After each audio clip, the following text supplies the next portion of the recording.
نستغفره ونؤمن به ونتوكل عليه فأعوذ بالله من الشيطان الرجيم بسم الله الرحمن الرحيم ألا إن أولياء الله لا خوف عليهم ولا هم يحزنون إن الله وملائكته يصلون على النبي يا أيها الذين آمنوا صلوا عليه وسلموا تسليما الصلاة والسلام عليك يا سيدي يا رسول الله الصلاة والسلام عليك يا سيدي يا حبيب الله الصلاة والسلام عليك يا رسول الله وعلى آلك وصحابك يا حبيب الله حضرات گرامی،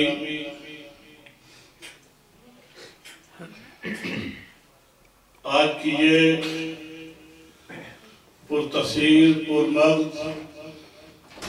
بلکہ عظیم الشان یہ جو کانفرنس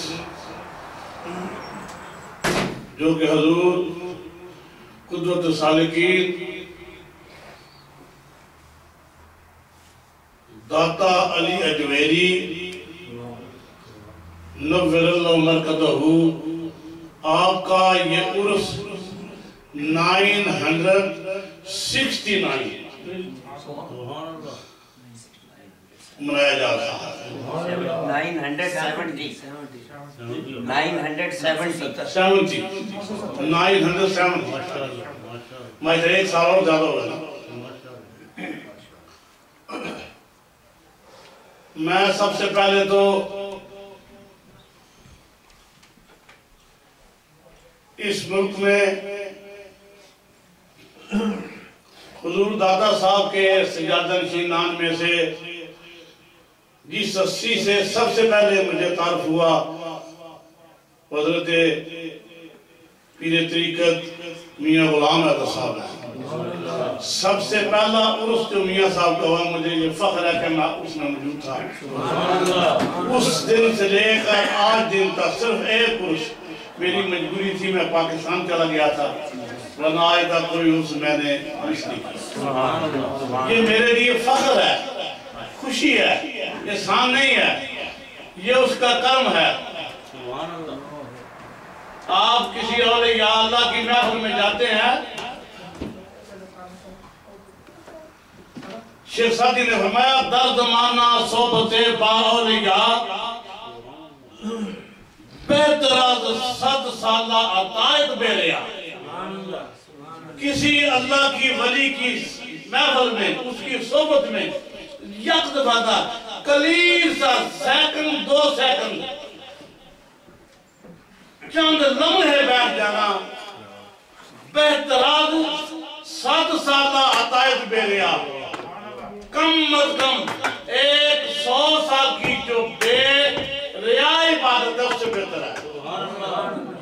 انسان کے دل میں یہ خیال ہی نہ آئے کہ میں نماز اس لیے پڑھتا ہوں کہ مجھے جنت ملے گی،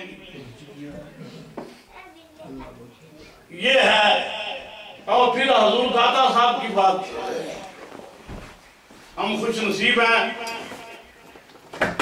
کہ کہاں پاکستان اور کہاں امریکہ اور یہ سارا سیرا میاں غلام احمد صاحب کے سر پر جاتا ہے۔ اب اس سے زیادہ میری نظر میں اس عرس پاک کی مقبولیت کا اور دعویٰ کیا جا سکتا ہے کہ حضور داتا صاحب میاں غلام احمد سے پیار کرتے ہیں۔ یہ ڈیوٹی کسی اور سے بھی نہیں جا سکتی تھی۔ جس شخص کو اللہ تبارک و تعالیٰ کسی کام کے لیے منتخب کرے، اگر وہ اس قابل نہ ہو تو بھی اللہ تبارک و تعالیٰ اپنے فضل و کرم سے اس کو اس قابل بنا دیتا ہے۔ میں سب سے پہلے طبیعہ صاحب کے سی مبارکباد پیش کرتا ہوں کہ وہ ہر سال ہمیں اس مقدس محفل میں شرکت کرنے کا موقع عطا فرماتے ہیں، اور پھر یہاں آپ آقا صاحب کی نعت خوانی بھی سنتے ہیں، علماء کا خطاب بھی سنتے ہیں، اور پھر اس کے بعد یا میاں صاحب جو ختم شریف پڑھتے ہیں وہ اتنا عظیم شان قسم کا وہ سلسلہ بار وہ ختم کہ شاید ہی دنیا کا کوئی ولی کوئی درویش ایسا ہو جس کا ذکر اس میں نہ آ جائے. اور پھر میں اجتبا سینٹر بالخصوص اس کے بانی حضرت حافظ اللہ دیتا صاحب، اللہ ان کی قبر پر کروڑوں برکتوں رحمت نازل فرمائے، اور شیخ ایوب صاحب ان کے ساتھی اور جو دوست ان کے عزیز کار اس مسجد کے نمازی جو اس دنیا سے چلے گئے ہیں، یہ سب آج جو یہاں یہ محفل سجائے گیا ان کو اس کا حصہ مل رہا ہے. اور پھر حافظ صاحب کے بعد اس مسجد کو خاطر خواہ جو کندھا دیا ہوا ہے، اس کو سنبھالا ہوا ہے، بے شک کوئی شک نہیں، یہ سبھی دوست معاملین ہیں. یہ ہمارے شاد کانفرنس کے میرے عزیز شفیق مہر صاحب، پرویز اشرف صاحب، سبھی دوست، میں سبھی کا نام لیا جاتا ہے ٹائم بن جاتا ہے. یہ سب لوگ معاملت کرتے ہیں، لیکن لیڈر تو ایک ہوتا ہے نا.